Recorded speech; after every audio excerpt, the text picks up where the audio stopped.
sons after him. Verses 29 and 30 are now a new digression, but by no means an illogical or misplaced one. Verse 31 in thought follows logically after verse 28.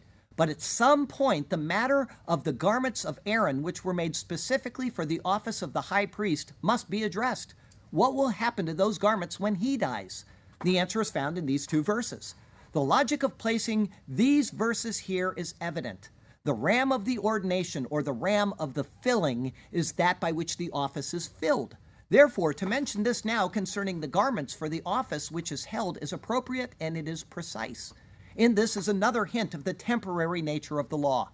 Noting that the garments of Aaron were to pass down to his sons after him shows that he would, in fact, die. Thus, nothing is made perfect through the Aaronic priesthood. If Aaron is the representative of the law before the Lord, and if he is to die, then it implies that his sinful state remained.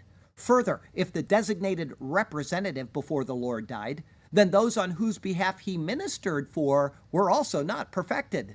This is explained in Hebrews chapter 10.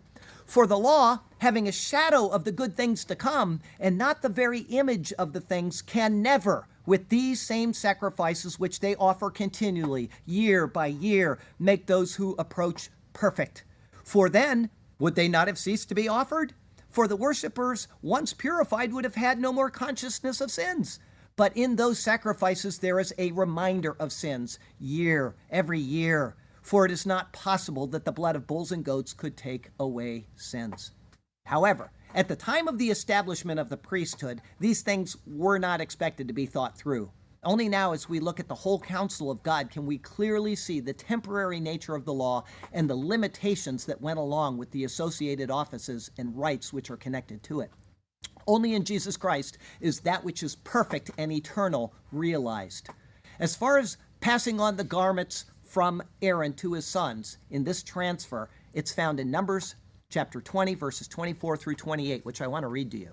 Aaron shall be gathered to his people. This is when Aaron is going to die. For he shall not enter the land which I have given to the children of Israel, because you rebelled against my word at the water of Meribah. Take Aaron and his son, Eleazar his son, and bring them up to Mount Hor, and strip Aaron of his garments, and put them on Eleazar his son, for Aaron shall be gathered to his people and die there. So Moses did just as the Lord commanded, and they went up to Mount Hor in the sight of all of the congregation. Moses stripped Aaron of his garments and put them on Eleazar his son, and Aaron died there on the top of the mountain. Then Moses and Eleazar came down from the mountain. This is the only time that the transfer of these garments is noted in Scripture, but it would have been the regular custom at the death of each high priest. As long as the garments lasted, they were to be passed on. We can only assume that as they wore out, new ones were made to replace them, but those were passed on from generation to generation. Verse 29 continues, to be anointed in them and to be consecrated in them. The Hebrew is more expressive than the English here. It says, le mashcha bahem ule male bam et yadam.